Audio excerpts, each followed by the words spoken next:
se não virem sinais, não crerão, né? Então esse é o tema que a gente vai estar tratando hoje, dentro desse contexto.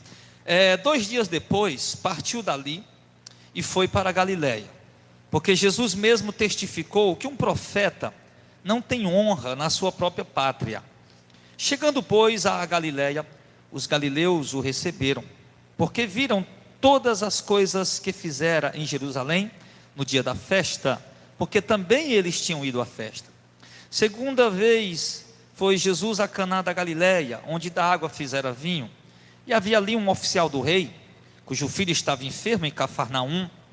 Ouvindo este que Jesus vinha da Judéia para a Galiléia, foi ter com ele, e rogou-lhe que descesse e curasse o seu filho, porque já estava à morte. Então Jesus lhe disse: se não vide sinais e milagres, não crereis? Disse-lhe o oficial: Senhor, desce antes que meu filho morra. E disse Jesus: vai, o teu filho vive. E o homem creu na palavra que Jesus lhe disse e foi. E descendo ele, logo saíram-lhe ao encontro os seus servos e lhe anunciaram, dizendo: o teu filho vive. Perguntou-lhe, pois, a que hora a febre o deixou? E disse, aliás, que hora se achara melhor? E disseram: ontem, a 1 hora da tarde, a febre o deixou. Entendeu, pois, o pai, que era aquela hora a mesma em que Jesus lhe disse: o teu filho vive, e creu ele e toda a sua casa. Jesus fez esse segundo milagre quando ia da Judéia para a Galiléia. Amém. Queridos, a gente trabalha muito com tema, né? A gente dá um tema e trabalha aquele tema, às vezes de forma positiva, às vezes de forma temática, às vezes de forma textual. Mas como o nosso objetivo com o Evangelho de João, ele é um objetivo diferente, não é apenas um estudo expositivo, na ótica, vamos dizer, homilética, normal. De fato é um estudo analítico, onde nós estamos aqui realmente preocupados em analisar cada versículo, realmente o texto, o contexto e o significado de cada versículo. Por isso que a gente fala um tema, mas observe que algumas vezes nesses estudos das sextas-feiras, por exemplo, no Evangelho de João, mesmo que a gente dê um tema, mas a mensagem não gira toda em torno desse tema, exatamente por conta dessa nossa preocupação de fazer esse estudo analítico, ok? Então peço que os irmãos compreendam isso, mas é para o nosso aprendizado, para a gente aprender mais, tá? Então o que nós estamos vendo aqui? Nós vimos que há 3 dias atrás, Jesus teve que sair da região da Judéia e se direcionar à região da Galiléia. E quando Jesus foi para a região da Galiléia, ele passou por Samaria, ele preferiu ir por lá. Era o caminho mais perto, ele preferiu ir por lá, não teve problema disso. Ali nós sabemos que ele teve um encontro com aquela mulher samaritana. Os samaritanos pediram para ele ficar com ele passou com eles uns dias, né? Ele passou 2 dias com os samaritanos. E nesses 2 dias ali, você vê que a Bíblia não narra o que aconteceu. Por isso que a Bíblia, os evangelhos, a narração da história de Jesus é bem resumida mesmo. Fala apenas alguns eventos importantes, mas não fala tudo. Jesus passou 2 dias lá em Samaria, pregando o evangelho, curando, enfim, fazendo obras ali. E dali, Jesus agora, 2 dias depois, conforme o verso 43, ele dá continuidade à sua viagem. Ele se desloca e continua para a Galiléia. Galiléia não era uma cidade, Galiléia era uma região. Na região da Galiléia tinha pelo menos ali umas 3 ou 4 cidades que a gente lembra, importantes, né? Que era Cafarnaum, que era Caná, que era Nazaré, que era Tiberíades, onde tinha aquele lago Tiberíades. Tinham essas 4 cidades e outras cidades mais lá na região da Galiléia, muitas outras cidades povoadas com certeza. Só que Jesus ele residia em Nazaré, né? Nazaré e Cafarnaum, muito provavelmente era onde o apóstolo Pedro e outros apóstolos de Jesus moravam. Então Jesus ele mantinha residência nesses 2 lugares, entre Cafarnaum e Nazaré. Ele ficava transitando por ali no seu ministério na região da Galiléia. E ali Jesus ele vai rumo à Galiléia. E antes mesmo de Jesus chegar lá, a Bíblia vai contar algumas coisas que aconteceram, que foi exatamente esse milagre que ele fez na vida desse filho, desse oficial do rei. Só que antes mesmo da Bíblia narrar esse evento do milagre, a Bíblia, o evangelista João, ele se antecipa e já fala que quando Jesus chegou, aliás, estava indo para a Galiléia, ele já colocou uma coisa clara para os discípulos dele. Jesus disse que um profeta não tem honra a não ser na sua própria pátria. Nós sabemos que Jesus estava em Samaria. Cidade samaritana é uma cidade chamada, tida como uma cidade gentil, né?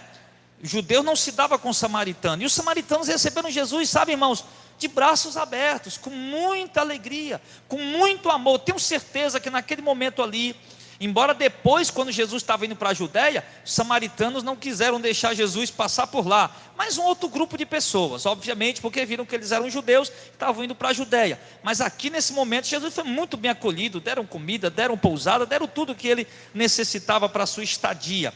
Mas aí Jesus deixou claro que um profeta, ele não tem honra, a não ser na sua própria terra. Ou seja, os profetas são honrados. Aqueles que levam a palavra de Deus, aqueles que ministram a palavra de Deus, são honrados por onde eles passam, e reconhecidos, honrados pelas pessoas que amam a Deus, que esperam a palavra de Deus. Mas quando um profeta está entre os seus parentes, na sua própria casa, ou quando as pessoas acabam se acostumando com aqueles profetas, eles acabam não honrando mais aquele profeta. Por quê? Nós vimos o caso de Jesus em Nazaré. Jesus não fez muitos milagres lá, exatamente porque as pessoas se escandalizavam com ele. Quando Jesus estava fazendo alguns milagres, eles disseram: olha, ele não é o filho do carpinteiro? A mãe dele não é a Maria? Os irmãos dele não é Tiago, Simão, Judas, Pedro, Tiago, Judas? Alguns nomes assim, que agora eu me esqueci. Mas a Bíblia mostra alguns nomes aí dos irmãos de Jesus. E diz: e não estão entre nós as suas irmãs? Ou seja, então eles viram ali: olha, é o filho da Maria ali, o carpinteiro lá da esquina lá, ali, que mora ali do lado, na rua tal, né? Então ali, você vê, Jesus era uma pessoa simples da sociedade, mas quando ele ia para outro lugar, ele era reconhecido, ele era amado, ele era admirado, ele era, enfim, e lá na sua própria casa ele não era. E com isso aqui, irmãos, eu já quero deixar aqui uma lição para nós, que você como homem de Deus, você como mulher de Deus, você que faz a obra de Deus, aonde você for, você vai ser honrado pelas pessoas que amam a Deus, pelas pessoas que realmente querem compromisso com Deus e amam a Deus. Se você for em qualquer lugar, as pessoas vão te tratar bem, vão te receber bem, quando souberem que você é um servo de Deus, uma serva de Deus. Mas entre os seus não estranhe, entre os seus você não vai ser honrado, muitas vezes você vai ser desonrado, e às vezes você se torna tão comum no meio dos irmãos, e você tem um dom tão tremendo, você tem um dom tão maravilhoso, Deus te usa de uma forma tão gloriosa, mas o fato de você se tornar comum ali no meio dos irmãos, eles acabam desonrando você. E não era para ser assim, irmãos. Era para nós mantermos a nossa admiração uns para com os outros sempre. Era para nós valorizarmos os dons de uns reciprocamente, como Deus deu o dom a este, deu o dom àquele. Era para nós amar o irmão, respeitar o irmão, admirar o irmão e honrar o irmão pelo dom que Deus deu a ele, pela forma como Deus o usa. Que mais que a gente nos tornemos amigos, por mais que nós tenhamos uma proximidade, porque o nosso ministério tem essa característica, graças a Deus. Nosso ministério é um ministério onde as pessoas se aproximam. Só não se aproxima quem não quer, só não se aproxima quem é estranho, só não se aproxima quem é por acolá, que não quer ficar no meio. Mas os irmãos, a gente tem nossos momentos de convivência, temos nossos momentos aqui mesmo, né? A gente faz várias confraternizações exatamente para dar essa oportunidade, e dali vai nascendo laços, vai criando laços de amizade uns para com os outros, né? Então, por mais que esses laços de amizade forem nascendo, a gente nunca pode deixar de dar honra aos nossos irmãos, a devida honra que eles merecem. Às vezes, irmãos, tem pessoa que não sabe ter amizade com os outros. Tem pessoa que te respeita, tem pessoa que te honra, mas quando ele tem uma amizade mais próxima de você, mais íntima a você, ele começa a fazer coisas que não é conveniente, ele começa a fazer coisas que não é coerente. Eu mesmo já sofri isso na pele e precisei repreender, eu precisei dizer: olha, meu irmão, você não pode confundir a nossa amizade, porque na nossa amizade a gente brinca e tudo mais, mas na hora de falar sério e repreender, eu vou ter que fazer isso, e você não pode confundir isso, tá? E já vi pessoas também da igreja, com relacionamento próximo com irmãos daqui, né, que eu vi essas pessoas desrespeitando o irmão, desrespeitando o pai de família, um jovem, né, jovem que passou a fazer parte ali da convivência daquelas pessoas, e de repente eu percebi aquele jovem desrespeitando Porque fez um laço de amizade, já não estava mais dando àquelas pessoas o devido respeito. E nós temos que tomar cuidado com isso. Nós não podemos jamais, irmãos, confundir a amizade que nós temos uns para com os outros, a proximidade que nós temos uns para com os outros, até mesmo intimidade que nós temos uns para com os outros, né? E confundir isso de modo que nós venhamos deixar de estar honrando o irmão a quem é digno de receber a nossa honra, ok? Mas Jesus deixou claro, irmãos, por mais que a gente fale isso é uma coisa que não se pode mudar. A verdade é essa. Por quê? Porque Jesus disse, um profeta não tem honra a não ser na sua própria casa. Qualquer profeta que fosse enviado para outro lugar, poxa vida, o fulano de tal está aqui, poxa vida, o Beltrano está aqui. Mas quando ele está na sua própria casa, entre os seus, no meio dos seus, ele já não é mais admirado, nem honrado, e muitas vezes não é mais nem respeitado. Então nós temos que tomar cuidado com isso. A Bíblia diz que, embora Jesus colocou dessa maneira, mas no verso de número 45, ao chegar a Galileia, os galileus, né, que são os habitantes da Galileia, independente da cidade que ele se refere aqui, os galileus o receberam. Por que o receberam? Porque viram todas as coisas que ele fez em Jerusalém no dia da festa, porque também eles tinham ido à festa. Que festa? Se for para João 2, você vai ver que ele está se referindo à festa da Páscoa, que Jesus tinha estado lá. E naquela festa da Páscoa, no evento da Páscoa, em Atos capítulo 2, foi exatamente o momento em que Jesus expulsou os cambistas do templo, virou mesa, derrubou banca, meteu chicote para todo lado, impôs respeito, impôs reverência na casa de Deus, que era o templo lá de Salomão, né? Impôs respeito e reverência à obra de Deus, às coisas sagradas, às coisas de Deus. E os galileus, ao verem Jesus fazendo, e depois, aliás, em seguida, depois daquele evento, a gente vai ver em João 2, Jesus entrou no templo e ficou ali, pregando e curando pessoas.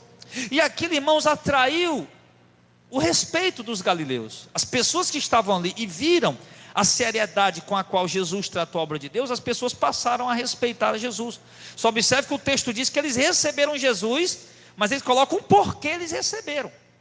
Receberam não simplesmente por receber, mas receberam por um motivo. Por que nós vamos receber esse Jesus? Por que nós vamos estar aqui perto dele, vamos estar lá ainda ouvir ele pregar? Por que nós vamos estar lá querendo ouvir esse homem pregar? Por que nós vamos receber? Não é que eles impediu Jesus de entrar na região da Galileia, mas receber, quando ele coloca aqui, é exatamente porque os galileus foram ouvir Jesus pregar, foram lá querer ficar perto de Jesus, ouvir Jesus pregar. Mas por quê? Porque Jesus mostrou, irmão, que levava a obra de Deus a sério. Jesus mostrou naquela festa da Páscoa que para ele a obra de Deus não era um comércio. Jesus mostrou para aquela população na obra da Páscoa que para ele a obra de Deus não era um objeto mercantilista, que para ele a obra de Deus é coisa séria, que para ele a obra de Deus é algo que precisa de reverência, que precisa de respeito, precisa ser honrado. E Jesus mostrou isso. E aqueles galileus, a Bíblia não diz, mas aqui eu entendo isso, me deixa transparecer isso, que os galileus chegavam lá em Jerusalém e viam o que os líderes estavam fazendo, aquele comércio no templo, e eles não concordavam, eles não aceitavam aquelas práticas, mas eles não diziam nada, eles ficavam calados, não tinham coragem de fazer nada, porque tinham medo de ser presos, de ser açoitados, até mesmo de serem mortos. Talvez até como aconteceu no tempo da Reforma, no século XVI, com Martinho Lutero, porque tinha muita gente dentro da igreja católica inconformado, tinha muita gente, irmão, inconformado com aquela venda de indulgência, principalmente, uma venda de indulgência, matando pessoas inocentes, porque aprendia a orar o Pai Nosso. Então tinha gente inconformada com aquilo, mas ninguém tinha coragem de fazer nada, porque tinham medo de apanhar, tinham medo de ir para a fogueira, tinham medo de ser presos e mortos. Aí Deus levanta Lutero daquela ousadia que ele precisava ter para fazer o reboliço, né? E aqui Jesus foi da mesma maneira. Aliás, Lutero seguiu o exemplo de Jesus. Então, quando você leva a obra de Deus a sério, quando você mostra para as pessoas que você leva a obra de Deus a sério, quando você prova para as pessoas, não é só mostrar com a capa, porque todo mundo tenta mostrar com a capa, não é mostrar com a capa, mas é mostrar com a pregação e com a vida, que você leva a obra de Deus a sério, que para você a obra de Deus é algo que exige reverência, respeito e honra, e que a igreja de Deus não é um povo para estar aí sendo chafurdado por qualquer um, mas é um povo santo, um povo que merece respeito, e merece honra, e merece a devida dignidade, porque afinal de contas é a noiva do Cordeiro. Você vai honrar a noiva do presidente da república, a noiva do governador, a noiva do político de tal, então a noiva do Cordeiro merece muito mais respeito do que qualquer outra noiva que possa pisar nessa terra. Então, se você mostrar respeito de fato pelas coisas sagradas, pela palavra de Deus e pela obra de Deus, você também vai ter o respeito das pessoas. Você vai ter o ódio das pessoas que querem bagunçar com a obra, como Jesus atraiu o ódio das pessoas que queriam bagunçar com a obra. Os líderes quiseram matar Jesus naquela hora, mas você vai ter o respeito e a honra, e vai ser recebido pelas pessoas que realmente amam a obra de Deus de verdade. Foi isso que aconteceu com Jesus. Quando ele chegou na Galileia, a Bíblia diz que os galileus o receberam por um motivo, porque viram todas as coisas que ele fez em Jerusalém no dia da festa. O que foi que ele fez? Expulsou cambista, tirou toda aquela bagunça do templo, e foi pregar o evangelho e curar os enfermos e os doentes. Então Jesus fez com seriedade. Os judeus tinham ido à festa e viram isso. Então, irmãos, o que é que eu vejo aqui também? O nosso testemunho.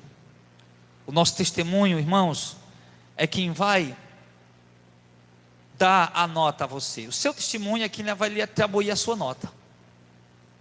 O seu testemunho é quem vai levar as pessoas a te respeitar, te honrar ou te desprezar. Sim. Jesus, ele foi honrado, respeitado pelos galileus, porque levou a obra de Deus a sério. Leve a obra de Deus a sério. Já viu a bagunça que a obra de Deus virou? Já viu os escárnios que é lançado contra a igreja? Ontem mesmo na faculdade, ontem à noite na faculdade, quando eu estava lá o pessoal falando lá, da dificuldade que é ser cristão hoje. Como é que eu posso dizer? A má imagem que nós temos, por conta de alguns charlatões aí que estão por aí, se passando por cristãos, por pastores, por líderes. E eu falei lá, na frente de todos, eu falei: olha, irmão, tenho vergonha muitas vezes em algumas repartições de dizer que sou pastor. Eu tenho. E o outro rapaz lá falou: rapaz, eu tenho vergonha às vezes de dizer até que sou crente. Exatamente por conta da imagem. E eu contei a dificuldade que nós tivemos aqui, para alugar aquela casa para mim morar, aquela outra casa que eu morava antigamente. A dificuldade que eu tive quando o dono da casa soube, né? É um pastor? Não alugo não. Ele falou para mim: não, pastor, não alugo não, para pastor não. Não alugo não, porque uma pastora alugou a casa lá e ela não pagou, ficou devendo um monte de coisa. Foi precisar minha cunhada ameaçar e dizer que é na igreja dela para poder falar para os crentes lá, e foi que ela pagou as contas. Não alugo para pastor. E eu pedi a ele uma oportunidade. Eu disse: pai, me dê uma oportunidade, me alugue essa casa, me dê só uma oportunidade. Aí muita peleja, ele disse: eu vou lhe dar uma oportunidade. Entendeu? Passamos poucos anos lá, mas graças a Deus honramos o compromisso, saímos de lá com a cabeça erguida e honrados. Então, irmãos, as nossas ações é quem vão atribuir o nosso valor. Já pensou se Jesus tivesse chegado lá em Jerusalém, tivesse se juntado com os líderes e feito a mesma coisa? Se eu não posso vencer, junte-se a eles, né? Não tem um ditado aí? Aí Jesus não pudesse: não posso vencer, vou me juntar a eles. Jesus tinha perdido o respeito, irmão. Assim como tem vários pregadores aqui no Brasil que outrora tinham respeito da comunidade, mas estão perdendo. Estão perdendo porque outrora eles pregavam contra o comércio da fé, e agora estão exercendo o comércio da fé. Pregavam contra o comércio dos dons de Deus, e agora estão exercendo o comércio dos dons de Deus. Essa semana mesmo passada, eu vou ser sério com os irmãos, não vou dizer nome, porque apesar disso ainda merece o meu respeito, mas eu fiquei decepcionado mais uma vez com um pregador que eu já citei aqui ele várias vezes, um homem que eu respeito e amo, mas que, para minha tristeza, aos poucos as correntezas estão levando ele. Ele está organizando um evento em São Paulo, não vou dizer o nome. Está organizando um evento em São Paulo. Um homem que brigava contra o comércio da fé, contra o comércio dos dons. Ele está organizando um evento em São Paulo que vai acontecer no começo do ano que vem, que o adulto vai pagar R$70, uma criança mais de 4 anos paga R$40. Aí eu te pergunto uma coisa, irmão: Se o movimento reformado está aderindo a isso, aí eu lhe digo, realmente a situação está ficando feia. Realmente a coisa está ficando braba. Se não pode fazer o evento, então não faz. Não faz. Se é para cobrar, eu prefiro fazer o seguinte, irmão, nós vamos alugar o hotel Palace lá na Beira-Mar para fazer um evento bonito lá para Jesus, né, tal, uma coisa bem chamativa e tal, para trazer pessoas. Vamos trazer o pregador fulano de tal, Beltrano, nós vamos ter uma despesa lá de 50 mil. Então os irmãos que estão ouvindo a gente aí, puder dar uma oferta, manda a oferta. Os irmãos que estão aqui na igreja, vamos se juntar para a gente realizar esse evento, porque vai impactar a Fortaleza, vai ser uma coisa realmente muito chamativa, vai, sabe, explodir o evangelho verdadeiro aqui para essa cidade. Então vamos trabalhar nisso. Seria melhor, não é verdade? Seria muito melhor você chegar e a oferta é bíblico. A oferta é bíblico, pedir oferta. Nós não pedimos aqui porque é uma opção nossa. Já deixei isso claro. A gente não pede oferta porque é uma opção nossa. Mas você pedir para as pessoas ofertarem de uma forma tranquila, sem pressão, sem explorar, não tem problema nenhum. Tá? Mas chegar para vender o ingresso, R$70, me diga, qual é a diferença de pagar R$70 para um show gospel? Não, porque lá é um show gospel, e lá é um movimento reformado. Para mim dá na mesma. Vai mudar o conteúdo? Vai, mas o comércio é o mesmo.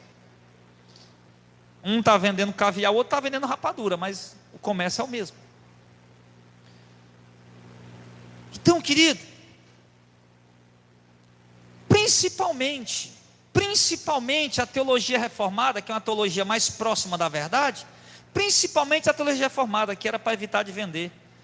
Porque se os outros estão pregando heresia e vendendo, pelo menos eles estão pregando heresia, né? Mas aí vender a verdade, né? Vender a verdade é pior ainda. É muito pior. Então aí vai acabar e vai perdendo o respeito. As pessoas que ouviam esses pregadores na internet, que ouviam esses pregadores na televisão, que ouviam esses pregadores nas rádios, que tinham respeito dele, vai perder o respeito, vai perder a admiração. As pessoas não vão mais querer ir lá para ouvir a pregação dele, porque sabe que ele está pregando uma coisa que ele não está praticando. Ele não está pregando uma coisa que ele está indo contra na prática. É como eu dei o exemplo aqui, quando eu ouvia falar de um determinado pastor aqui em Fortaleza, eu ouvia as pregações dele, deixando um chicote nessa esculhambação que está aí, nesse meio gospel. E rapaz, esse pastor é homem de Deus. Quando eu cheguei lá na igreja dele que eu fui visitar, meu irmão, a mesma coisa que ele pregou contra a vida inteira, é o que ele faz lá. Eu digo, como é que pode? O cara prega contra isso e está aí fazendo tudo o que ele prega contra. Então ele vai perdendo a admiração. Eu cheguei a dizer numa pregação sobre esse pastor aqui de Fortaleza, 9 anos atrás, que para mim ele era um ícone do evangelho aqui no Ceará. Hoje não. Hoje ele não é ícone de nada, a não ser de falcatrua e coisa de enrolada. Mas perde o respeito, irmão. Perde o respeito, perde a admiração. Então, por isso que Jesus teve o respeito e a admiração, porque ele foi lá e foi contra o sistema que estava implantado. Então, meu irmão, nós não podemos nos dobrar ao sistema só porque o sistema é mais forte. Não podemos nos curvar ao sistema só porque o sistema é maior. Só porque o sistema é mais poderoso do que nós. Só porque nós somos fracos, pequenos, pobres, necessitados, não temos nada para enfrentar eles, a gente vai se juntar com eles. A gente vai se dobrar com eles. Não. Porque com eles está o braço do carne. Conosco está o Senhor dos Exércitos. Então, meu irmão, aí nisso o que é que vai acontecendo? As pessoas vão vendendo o talento, o dom que Deus lhe deu, a preço de banana. Penso que estão lucrando muito com isso, mas estão vendendo a preço de banana, estão jogando fora, estão desperdiçando. Homens que poderiam marcar a geração como verdadeiros profetas, como verdadeiros homens de Deus, estão descaindo da firmeza do Evangelho. E nós não podemos descair da firmeza do Evangelho, irmãos. Por mais que a gente fique só, por mais que a gente perca membros, por mais que as coisas se dificultem, nós temos que permanecer sempre na firmeza do Evangelho. Amém, igreja? Não podemos perder a firmeza do Evangelho. Não podemos nos dobrar ao que está aí. Não podemos nos curvar ao que eles estão fazendo. Não podemos aceitar, ficar quietos, dizer que está tudo bem, que está tudo certo, que está correto e parabéns para eles. Não. Jesus fez diferente. Nosso exemplo é Ele. Jesus foi contra o sistema, nós vamos também. Jesus protestou, nós vamos protestar também. Jesus repreendeu, nós vamos repreender também, na autoridade do Espírito Santo, na autoridade do Evangelho. E aqueles que são de Deus vão admirar o nosso trabalho, os que não são vão nos odiar, e acabou. Como o Heitor disse aqui no começo do culto. E a gente tem que ter cuidado para não guardar mágoa de ninguém, porque a gente vai se deparar com muita coisa. E como a gente é falha, às vezes a gente fica chateado mesmo, e até que a chateação pare, aí a gente passe, aliás, né, a gente tem que tomar cuidado. Mas não podemos abrir mão de maneira alguma da verdade do Evangelho. Eu vejo um sistema unificado, caminhando para o ecumenismo profético de Apocalipse 13. Eu vejo um sistema se unificando, pedras se encaixando, igrejas, as pedras se encaixando, marchando, caminhando, correndo para um ecumenismo desenfreado profético, que está proferido em Apocalipse capítulo 13, que vai ter que ser assim. Mas a noiva do Cordeiro tem que ficar de fora disso. A noiva do Cordeiro tem que ficar de fora, nem que nós não possamos mais ter um prédio para congregar, nem que nós tenhamos que congregar em casa, nem que nós temos que marcar reunião lá na praça, só de domingo, nem que nós temos que marcar reunião embaixo de uma árvore, só aos domingos. Mas nós temos que permanecer na firmeza do Evangelho. Não é para se mostrar, não é para se exibir, porque ninguém permanece na firmeza, irmãos, enquanto está se exibindo, se amostrando. Porque todo mundo que está se exibindo, se amostrando, numa hora a máscara dele cai. Todo mundo que está querendo aparecer, uma hora a máscara dele cai. Mas quem tem a firmeza do Evangelho, vê a luta, as batalhas, a adversidade, mas ele fica firme. Por quê? Porque ele sabe que a obra não é dele, a obra é de Deus. Então, se Deus prosperar a obra e multiplicar o rebanho e abençoar a obra, amém. Se Deus permitir a obra também minguar, se acabar também, amém. Mas ele permanece na firmeza do Evangelho. É assim que a gente tem que ser. Então vamos dar, irmãos, vamos permanecer na firmeza do Evangelho, e vamos voltar a admirar nossos irmãos. Eu admiro tanto os irmãos que vão para as praças pregar. Eu admiro tanto os irmãos que vão fazer as missões, os evangelismos. Eu admiro tanto esse trabalho, eu admiro tanto o esforço dessas pessoas. Eu admiro tanto ver pessoas que realmente se envolvem com a obra, arregaçam as mangas e trabalham. Pessoas que realmente pegam a pá, a picareta e a chibanca e vai quebrar pedra, vai trabalhar. Eu admiro ver isso. São pessoas dignas da nossa admiração e do nosso respeito. E aí, Jesus foi segunda vez, verso 46, era a segunda vez que Jesus estava indo a Caná da Galileia. Caná era uma cidade, né, como eu já falei, dentro da região da Galileia. Lá onde ele havia feito a água vinho, e havia ali um oficial do rei, cujo filho estava enfermo em Cafarnaum. Então é interessante, o oficial do rei estava em Caná, né, estava indo para Caná, e havia ali um oficial do rei, deixando claro que o oficial do rei trabalhava em Caná da Galileia. Porém, a residência desse oficial, pelo que nos dá a entender, era em Cafarnaum, não era um distante. Era Nazaré, Cafarnaum, e Caná, eram tudo perto, tudo cidade próximas uma da outra, não eram tão distantes. Então esse oficial do rei, me parece que ele residia em Cafarnaum, tinha um filho doente lá, e ele estava na Galileia, talvez a trabalho, a serviço, ele era um oficial do rei. O texto não fala aqui que tipo de oficial ele era. Agora é interessante ressaltar que ele também não era um oficial qualquer, porque o texto diz que ele era um oficial, não podia dizer que ele era um oficial romano, né? Podia dizer, né? Um oficial romano, um oficial do Estado, mas não, o texto está dizendo que ele era um oficial do rei, ou seja, ele era uma autoridade ligada diretamente à realeza. Então ele era uma pessoa altamente importante dentro da sociedade. E aquele homem altamente importante dentro da sociedade, ele sabe que Jesus está vindo da Judéia para a Galileia. Ele recebe essa notícia, e ali ele vai ao encontro de Jesus. Ele pega cavalo, pega alguns servos ali e vai ao encontro de Jesus. Ele não espera Jesus chegar na Galileia. Ele vai ao encontro, Jesus ainda está a caminho. O texto apenas narrou que quando Jesus chegou lá na Galiléia, ele foi recebido, mas Jesus não tinha chegado ainda. O resto do texto vai deixar isso claro para nós. Ele está a caminho, e aquele oficial do rei ouve falar: olha só como as notícias se espalham, né? Olha, Jesus está vindo aí. Quem é Jesus? Aquele homem lá, lá na festa, lá no ano passado, lá em Jerusalém, lá em abril, lá na festa da Páscoa, lá a gente estava lá, ele fez o maior boneco lá dentro do templo, você lembra não?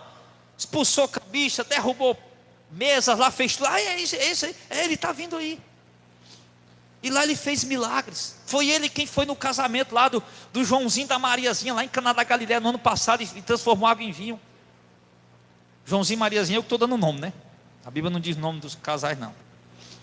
Aí quando o oficial do rei ouviu aquilo, ele disse: foi ao encontro de Jesus.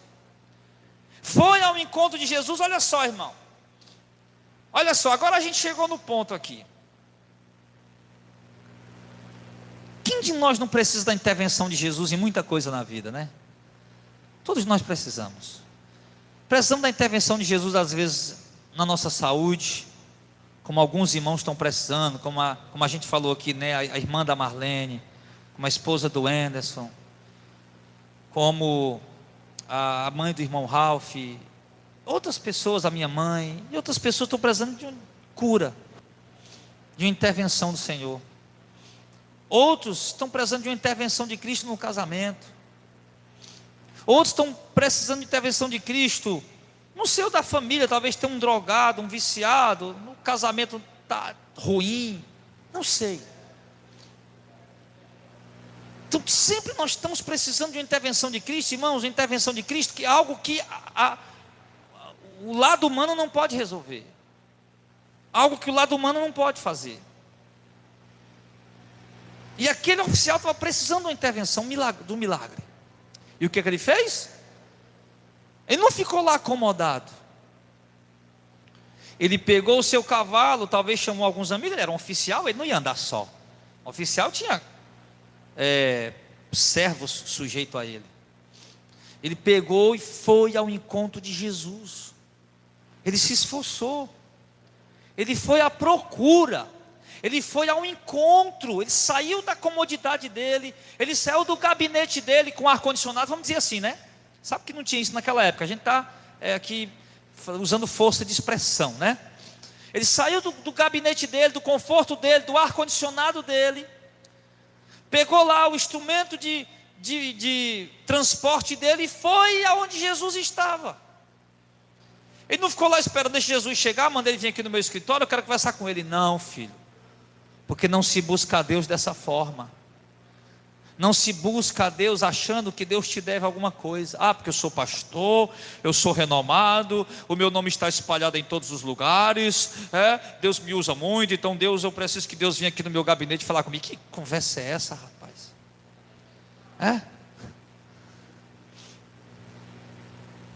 Quem quer negócio com Deus, que vá humildemente à procura dele.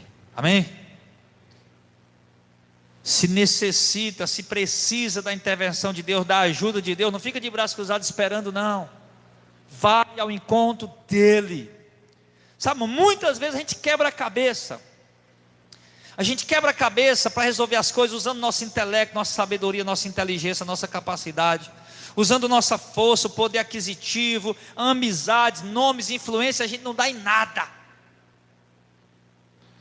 Mas quando a gente de fato propõe aí no local certo, buscar a pessoa certa, Deus,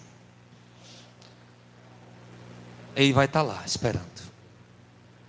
Às vezes eu fico mais viajando aqui na minha mente, né? A mente da gente é muito prolífera para pensamentos. Eu fico imaginando às vezes, a gente quebra na cabeça um monte de coisa, Deus olhando assim, e calado olhando. A gente quebra na cabeça um monte de coisa, e Deus olhando dizendo: por que Ele não fala comigo? Por que Ele não ora? Por que Ele não pede minha ajuda? Por que Ele não recorre a mim em oração? A gente é assim às vezes. A gente faz isso. Aquele oficial do rei, irmão, já tinha tentado de tudo. O filho dele estava doente. Estava doente, doente, a doença se agravando, e ele tentando de tudo, tentando de tudo, tentando de tudo. Talvez não tinha ido à procura de Jesus na Judéia onde Jesus estava, porque não conhecia Jesus ainda. O ministério de Jesus aqui está no começo. É a segunda vez que Jesus está voltando para lá. Então Jesus não era tão conhecido ainda, as pessoas ainda estão falando ainda quem ele é. Só que quando aquele oficial do rei escuta realmente quem é Jesus, ele deixa todos os seus afazeres, tudo que ele está fazendo, e vai lá correr atrás do Senhor. Faça isso, meu irmão. Tem momento do nosso dia que a gente precisa deixar nossos afazeres do lado para ir buscar Ele. Tem momento do nosso dia que nós precisamos deixar os afazeres, as preocupações, as lutas de lado e correr ao encontro dEle. Buscar o refúgio dEle, o abrigo dEle, o socorro dEle, e chegar para Ele como esse homem chegou humildemente. Ele estava com o filho enfermo, ouviu falar que Jesus vinha da Judeia para a Galileia, e foi ao encontro dele, e rogou-lhe. Rogar quer dizer pedir humildemente. Rogou-lhe que descesse e curasse seu filho, porque já estava morrendo. Senhor, eu te peço humildemente, eu te imploro humildemente, vem e cura o meu filho, porque ele vai morrer. Então, irmão, nós temos que ter esses momentos com o Senhor, não só nas horas de aperreio, não só nas horas que a coisa fica feia, não só nas horas que o negócio estreita, não só nas horas de tribulação. A gente tem que recorrer a Ele todo dia. A gente tem que recorrer, irmão, agora com humildade, mas com sinceridade. O que aquele homem foi pedir Jesus? Ele falou a Jesus com sinceridade: Senhor, eu lhe rogo, por favor, desça para curar meu filho, venha comigo. Venha comigo curar meu filho, porque ele vai morrer. Ele pediu humildemente, com sinceridade. Irmãos, eu digo uma coisa, respaldado na Bíblia e com as experiências que nós temos. Eu digo logo o respaldo bíblico porque é o principal, porque ninguém baseia as verdades de Deus em experiência. A gente baseia as verdades de Deus na verdade que é a Bíblia, e aí a gente vai tendo experiências bíblicas no nosso dia a dia. A Bíblia diz: Deus não resiste um coração quebrantado. Deus não resiste um coração quebrantado na presença dEle. Deus não resiste, a Bíblia deixa claro isso. Deus não resiste a alguém que lhe busca humildemente, quebrantado, à procura de socorro. Deus não resiste. Busca o Senhor na sua dificuldade, busca o Senhor na sua luta, busca o Senhor na adversidade. Busque o Senhor na tribulação, mas busque o Senhor também quando as coisas estiverem bem. Mantenha um relacionamento com Ele. Sabe por quê? Porque Jesus foi curar aquele moço, mas antes de curar, Ele repreendeu aquele homem. Ele disse: se vocês não virem sinais e milagres, vocês não creem. Jesus repreendeu. E essa é uma verdade. Tem gente, irmão Francisco, que só busca Jesus na hora para ver sinal e milagre. Qual é os dias que tem mais gente nas igrejas? Qual era, irmã Lúcia? A senhora fazia parte da igreja pentecostal, a Cleide também, Marro Jacos. Nas campanhas. Não? Os dias que tem mais gente na igreja, Francisco também fazia parte da igreja pentecostal, não era? O Heitor também. O dia que tem mais gente na igreja é o dia de campanha, não era, Flavinha? Por quê? Porque a maioria das pessoas só querem buscar Deus por causa dos milagres. Para ver milagre, para ver prodígio, para ver sinal. Por isso que os líderes maliciosamente deixam o evangelho de lado. Vamos fazer campanha que o povo gosta. Vamos fazer campanha que é o que dá certo, que é o que atrai gente. E aqui na campanha pode pedir até para eles arrancar os olhos e botar aqui de oferta que eles dão, porque eles querem receber a bênção deles. Então, as pessoas têm a tendência de buscar a Deus apenas por ver milagres, por ver prodígios. Jesus repreendeu isso. Jesus disse: será possível, vocês só vão crer se virem milagres e prodígios? Agora, irmãos, primeira coisa aqui, Não busque a Deus só quando você estiver precisando de um milagre. Não busque a Deus só quando você estiver precisando de uma manifestação prodigiosa do Senhor.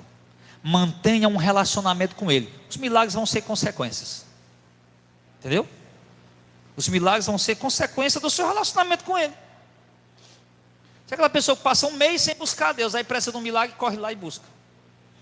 Passa um ano sem buscar a Deus, precisa de uma provisão, corre lá e busca. Não, não faça isso. Não comece um relacionamento com Ele hoje, agora. Os milagres, as provisões serão uma consequência do seu relacionamento com Ele. Então, no conselho aí para os irmãos pentecostais e neopentecostais, vocês que vão ir para essas campanhas, né? Vocês têm que entender isso, queridos. Essa apelação que eles estão fazendo aí, Jesus nunca fez isso. Jesus nunca ficou implorando, venham receber milagres e curas. Jesus nunca trabalhou assim. Pelo contrário, Ele repreendeu as pessoas que iam buscar Ele só por causa dos milagres. Então parem de ir campanhas, Deus não se agrada disso. Parem de ir correntes, Deus não se agrada disso. Parem de pegar esses amuletos, essas coisas que eles distribuem, seja envelope, seja um objeto ungido. Parem de pegar essas coisas para esperar milagre, que Deus não se agrada disso. Esse tipo de relacionamento é um relacionamento de amizade falsa, de amizade interesseira, e Deus conhece o coração. Se nós que somos homens percebemos isso, quanto mais Deus conhece o coração. Esquece esse negócio de campanha, de corrente, de amuleto ungido, de envelope ungido, essas coisas, meu irmão, e busca um relacionamento sincero e sério com Deus todo dia. Os milagres, as provisões serão uma consequência da tua convivência com Ele. Então essa é a primeira coisa. Esse é o primeiro ponto. Não busque a Deus somente por causa dos milagres e prodígios, Ele não se agrada disso. Segundo, aqui nessa questão dos milagres, Jesus disse, vocês se não virem milagre, não queirão. Há uma diferença nos milagres que Jesus operava, dos milagres que acontecem hoje nas igrejas evangélicas. Primeiro, todos os milagres que Jesus operou, no Evangelho de João ele fala 7 milagres, a gente vai chegando de um por um. Eu pensei em fazer um resumão, depois eu posso até fazer um resumão, mas eu prefiro ir dessa vez, abordar cada milagre a gente vai aprender alguma coisa. Mas no Evangelho está cheio de histórias de milagres que Jesus realizou, de curas, de prodígios, de sinais. E a diferença dos milagres que Jesus operou e continua a operar, para os milagres que a igreja evangélica opera hoje, vou dizer assim, igreja evangélica ou outros ramos aí, a diferença qual é? Todo milagre que Jesus fez tinha apenas 2 propósitos. Primeiro, misericórdia pela vida, precisava do milagre. Segundo, salvação. 2 propósitos apenas. Jesus se compadecia, tinha misericórdia daquela vida, e o propósito de revelar para ela, né, a bondade de Deus, aquela pessoa se salvar. Propósito de misericórdia e salvação. Esse era o propósito de Jesus. Aí, comparando com os milagres que acontecem nas igrejas hoje, é bem diferente. Os milagres que acontecem na igreja hoje tem 2 propósitos também principais. Primeiro, o enaltecimento do líder do ministério e do ministério. Segundo, dinheiro. Esses 2 propósitos dos milagres das igrejas evangélicas hoje. Muito diferente dos propósitos de Jesus. Todo milagre para as pessoas, todo milagre que você vai ter hoje tem que pagar um preço. Todo milagre que a pessoa vai procurar hoje tem que dar uma oferta. Tem que fazer um sacrifício, tem que dar algum valor, dinheiro. E cada testemunho daquele que se sobe no altar daquele, na plataforma daquela, que eles chamam de altar. Cada testemunho daquele que sobe na plataforma daquela é para exaltar, não é Deus, é o pastor e o ministério dele. Então, propósitos completamente diferentes, completamente opostos. E os milagres de Jesus são verdadeiros, operados pelo Espírito Santo, por isso tem esses propósitos bons, misericórdia e salvação, ao passo que os milagres desses falsos profetas são falsos milagres, Falsos não no sentido que eles não acontecem, eles acontecem, mas pela operação do erro, pelo poder do engano. Mateus 24, 24. Surgirão falsos profetas, farão tão grandes sinais e prodígios, se possível enganarem até os eleitos. Apocalipse capítulo 13, verso 11, 12, 13, 14, ele fala de sinais e prodígios extraordinários que o falso profeta iria operar, que faria até fogo descer do céu à terra e ganharia a confiança das pessoas. E com esses milagres ele não enalteceria a pessoa do anticristo. Então por isso, irmão, eu sempre digo, nós temos que tomar cuidado com esse negócio de milagre. Nós temos que ver de que fonte está saindo esses milagres. Porque muitas vezes essas fontes são enganosas. Você lembra? 2 Tessalonicenses capítulo 2. Ele diz que Deus enviará a operação do erro para aqueles que não amaram a verdade, para que eles sejam enganados e sejam condenados. Deuteronômio capítulo 13, ele diz: quando um profeta ou um sonhador anunciar um sonho, um sinal, um prodígio, e tal sinal se cumprir, e depois ele disser: vamos servir a outros deuses, não o siga, porque é Deus que está provando vocês para saber se vocês vão ser fiéis a Deus ou não. Deus está dizendo que vai provar o povo através de milagre, vai permitir falso profeta operar sinal para enganar o povo pregando heresia, para ver se o povo vai seguir o falso profeta pelo milagre, ou se vai ficar com a verdade mesmo sem milagre. Aquela geração pediu a Jesus: Jesus, se tu é o Messias, mostra para nós um sinal. Isso é uma geração má e adúltera dessa pedindo um sinal? Eu não vou dar nenhum sinal para vocês, a não ser o do profeta Jonas.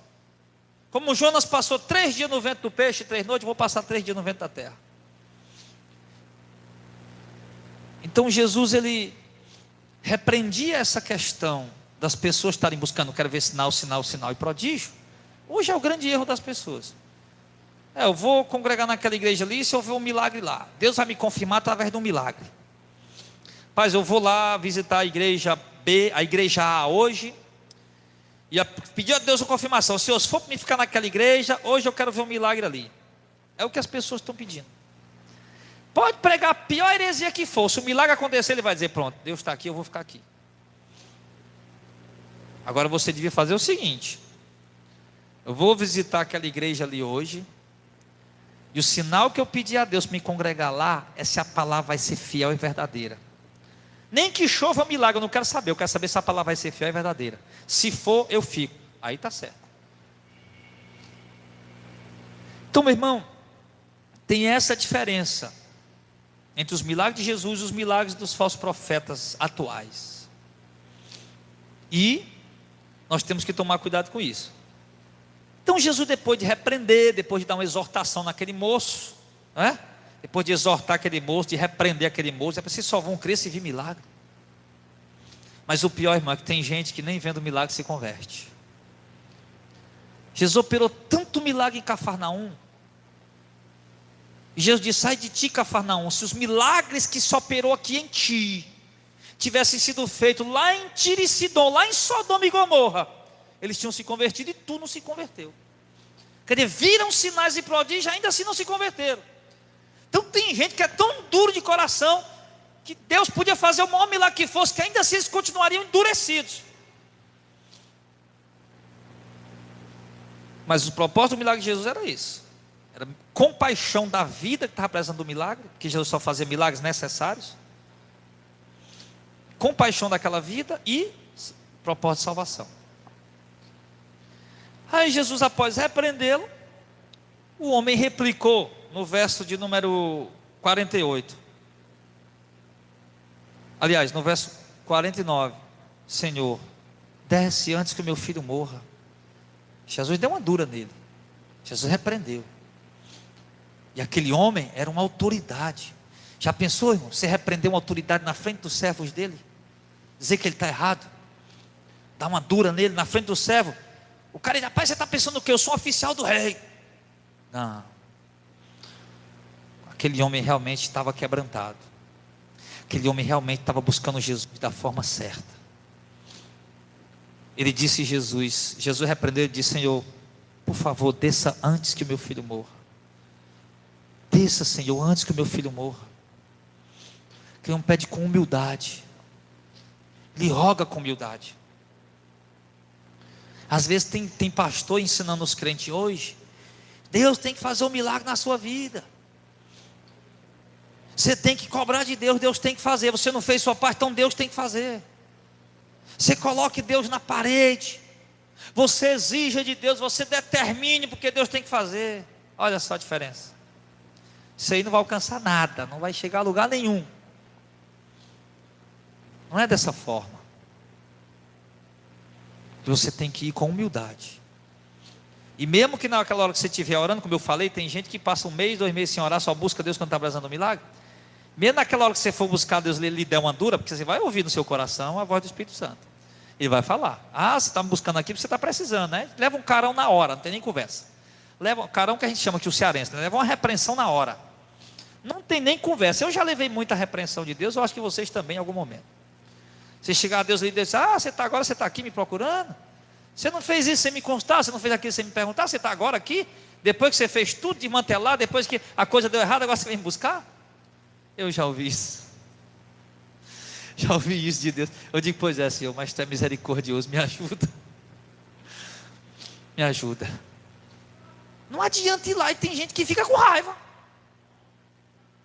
É porque Deus não me ouviu, Deus não me respondeu, não sei o quê. O cara não vê que ele está errado. O cara não vê que ele só procurou porque estava precisando, porque ele era um interesseiro, que ele quem errou, e Deus não tem obrigação de consertar não, meu irmão. Aí Deus não responde, vai: eu vou para o mundo, vou me prostituir, vou me desmantelar, ou então fica com raiva de Deus, se desvia, sai por aí falando mal do evangelho, falando mal de Deus. É porque eu estou decepcionado, porque ele deixou meu parente morrer, meu fulano morrer, não sei o que, acontece aquilo outro, estou com raiva de Deus, ele deixou acontecer isso. Deus não tem culpa nisso.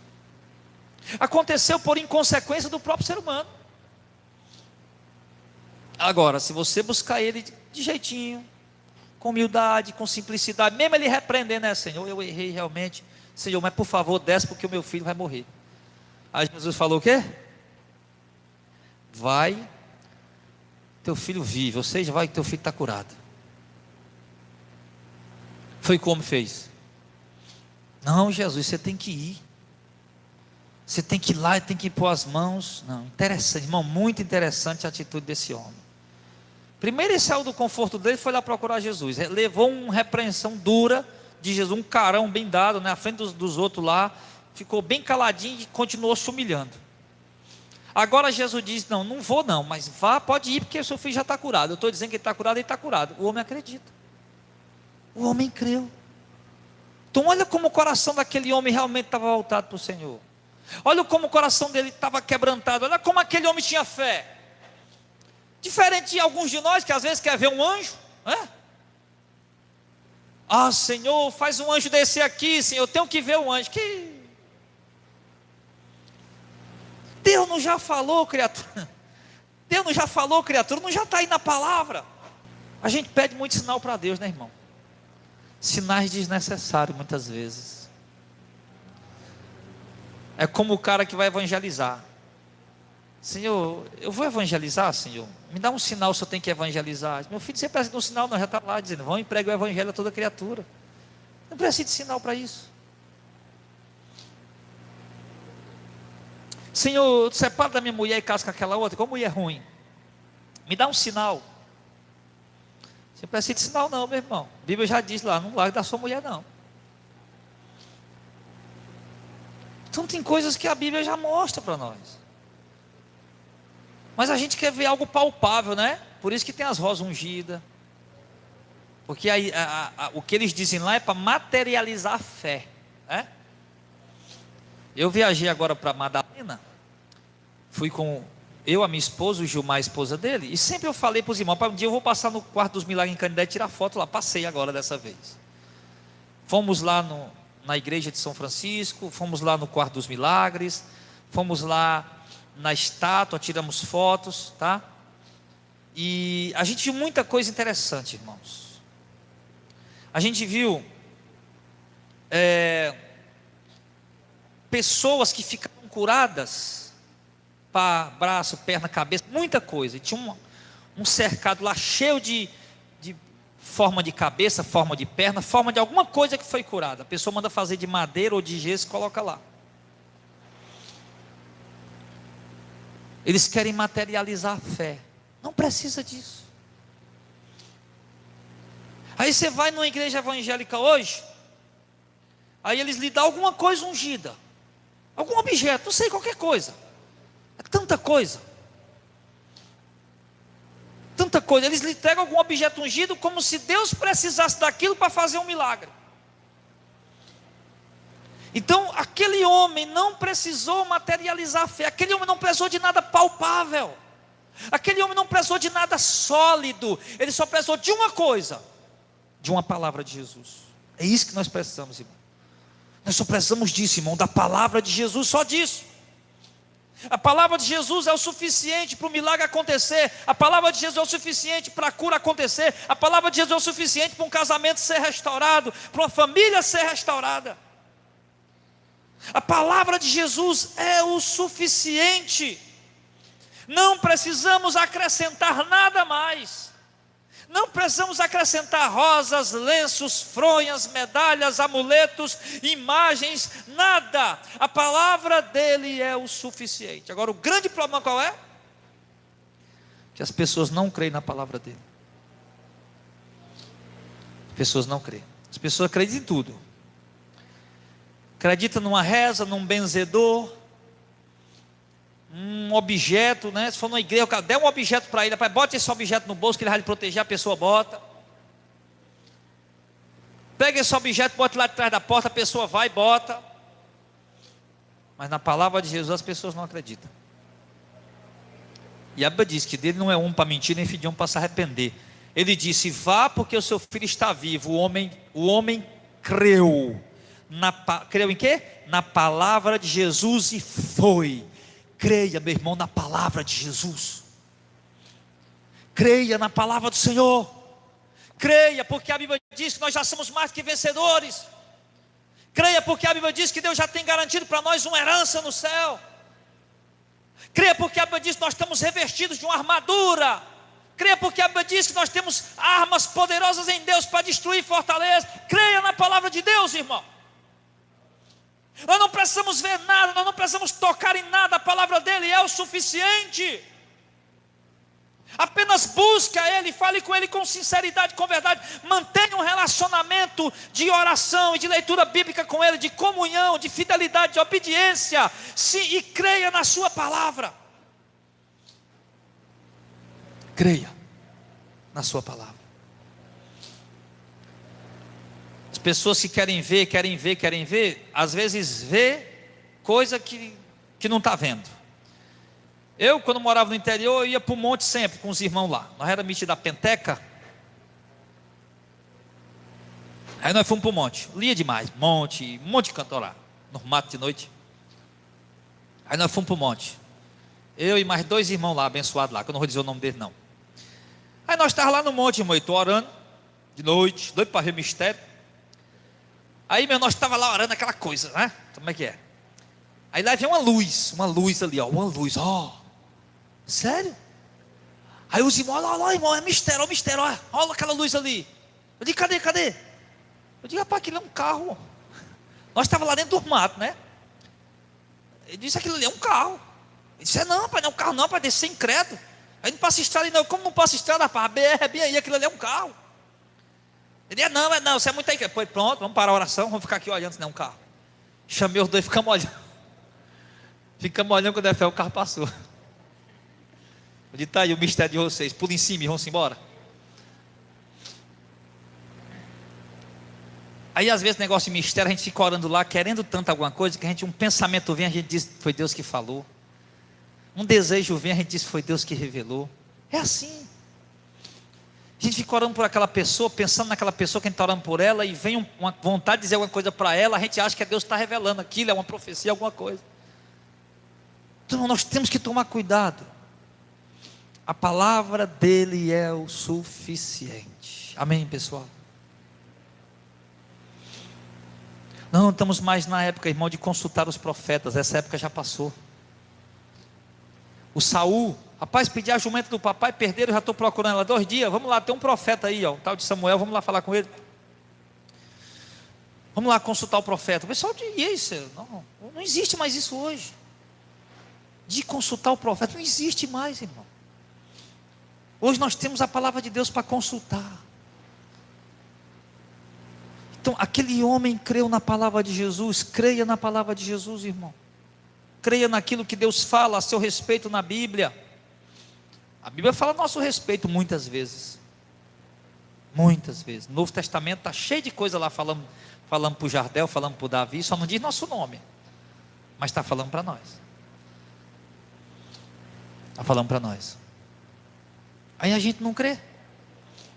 Ai, Senhor, será que eu estou salvo? Será que eu não estou? A Bíblia já está dizendo que eu estou salvo. Ah, mas eu perdi minha salvação. A Bíblia está dizendo que salvação não se perde.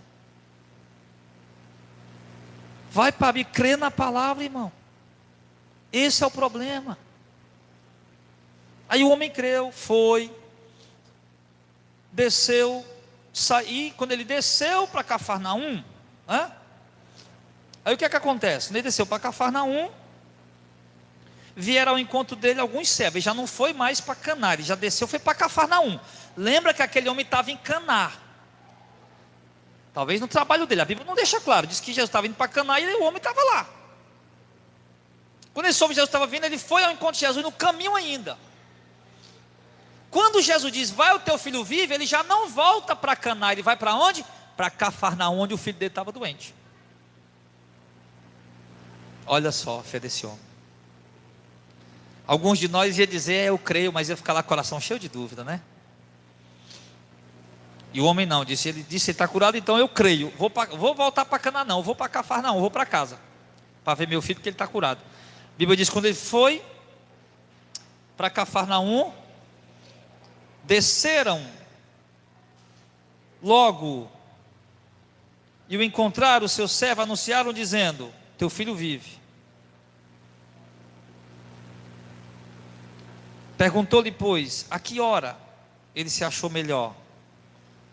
E lhe disseram, ontem às 7 horas, ou seja, 1 hora da tarde. A febre o deixou. Entendeu, pois, o pai, que era aquela hora mesma que Jesus disse, o teu filho vive. E resultou em quê? E creu ele e toda a sua casa. Propósito dos milagres de Jesus, irmão, tem propósito de salvação. Qualquer milagre que acontece na vida de alguém, que não leva essa pessoa a um arrependimento, a uma conversão, a uma salvação verdadeira, uma conversão verdadeira, meu irmão, foi em vão. Foi em vão. Porque os milagres que Jesus realiza têm um propósito de salvação. Que adianta receber tanto milagre? É bom? É. Ver a provisão de Deus é maravilhoso. Mas que adianta querer estar vendo milagre, correndo atrás de milagre, aqui, ali, acolá, fazendo campanha atrás de milagre, e não ter a salvação? Aí vai com os bolsos cheios de milagre para o inferno. Aí com um saco cheio de milagre nas costas para o inferno. Qual a vantagem nisso? Aí vai lá para o inferno, para receber muito milagre lá na terra, rapaz, Deus fez muito milagre, vai lá para o inferno. Lembra dos 10 leprosos? Jesus curou? Quantos se arrependeu, reconheceu? Dos 10. Então nem sempre os milagres de Deus têm um propósito de salvar. Jesus fez o milagre com propósito de salvação. Aquele homem creu, se converteu, ele à casa dele. O apóstolo Pedro, mais o apóstolo João, quando entraram em Jerusalém, lá no templo, certo dia, curaram lá um aleijado na Porta Formosa. O povo ficou lá rodeando eles, olhando com os olhos bugalhados. Aí Pedro falou, vocês estão olhando para nós para quê? Esse milagre foi nós dizendo, não, foi Jesus que vocês mandaram matar. Pedro não fez nem mais um milagre ali, ele podia ter feito. Podia ter prometido, olha, venha que vocês vão receber milagre. Não falou mais nem milagre, só se arrependa e se converta, para vocês poderem dar o rei do céu. Milagre tem propósito de salvação. Milagre que é feito sem propósito de salvação, não vem de Deus. As fontes verdadeiras de milagres são aquelas onde o milagre acontece, mas onde se prega a verdade, onde se anuncia o verdadeiro evangelho. que não aproveita para usurpar o povo, para explorar o povo, para poder só aglomerar pessoas e tomar o dia do povo. Isso é falso milagre. Isso é ministro de Satanás que faz isso. Jesus não fez isso, nem os apóstolos. Ele fez milagre? Fez. Curou? Curou. Mas era pregando o evangelho, conduzindo o povo ao arrependimento, à conversão, à salvação. Então não adianta, meu querido, você estar correndo aí de igreja para outra, fazendo campanha, meu irmão, à procura de milagre, se você ainda não tem a salvação. Porque a Bíblia diz que adianta o homem ganhar o mundo inteiro e perder a sua alma. Não é perder a salvação, né? Mas é perder a sua alma. Ganhou o mundo inteiro, mas foi condenado. Não adianta nada. Então, milagre é bom sim ou não? É. Provisão de Deus é bom? É maravilhoso. Mas não vamos servir a Deus apenas por isso. Esse relacionamento interesseiro. Vamos servir a Deus em espírito e em verdade. Num relacionamento sincero e verdadeiro. Ele já fez tanta coisa em nossa vida. Fez ou não fez? Jesus já fez tanta coisa na minha vida, na minha família. Mesmo que às vezes as coisas estejam ruins, mas já fez tanta coisa. O que Ele já fez já é o suficiente para nós crermos e perseverarmos até o fim pelo auxílio da graça de Deus. Nem que Ele não fizesse mais nenhum milagre na minha vida, não providenciasse mais nada, já foi o suficiente o que Ele fez até hoje na minha vida, para mim amar Ele até eu morrer, servi-lo de todo o meu coração. Mas é claro que o Senhor sabe que sou dependente dEle, e preciso dos seus milagres, e das suas provisões continuamente. Todos os dias.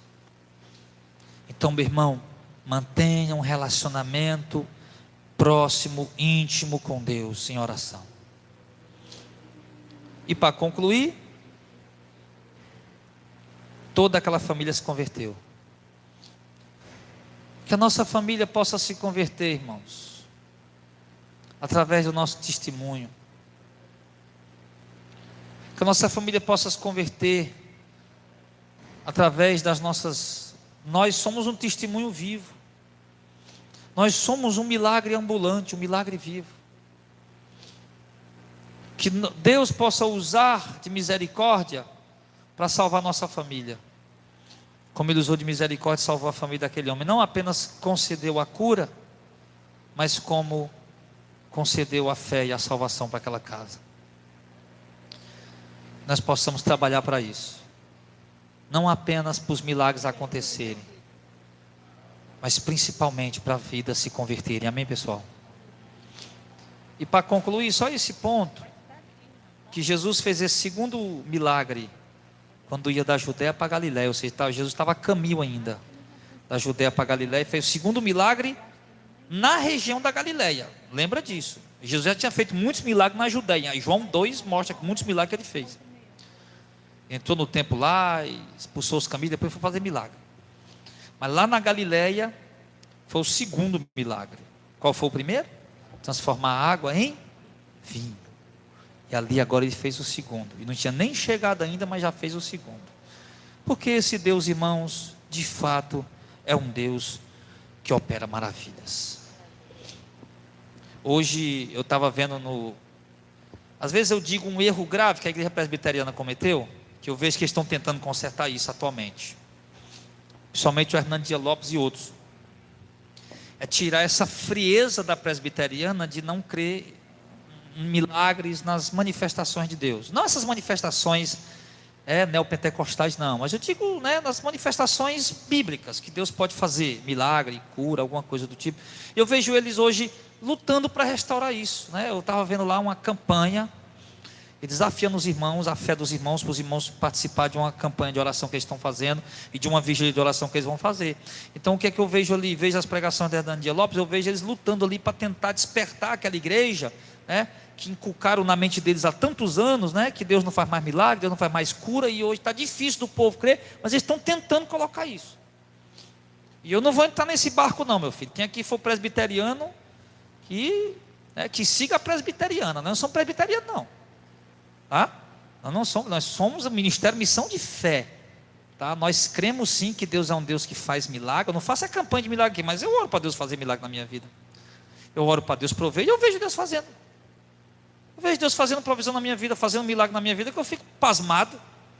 Oro pela vida de vocês, eu creio. Eu não vou fazer campanha aqui, aí não faz sentido.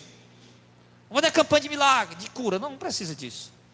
Peça a você, milagre, a cura que você está precisando, busque a Deus, tá? Porque Deus faz, tá bom?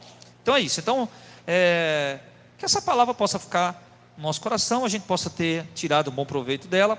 Na semana que vem, a gente continua agora entrando já no capítulo 5, né? A cura do paralítico lá em Betesda, já entra no mais um milagre, e a gente vai aprender mais um pouco aí, tá?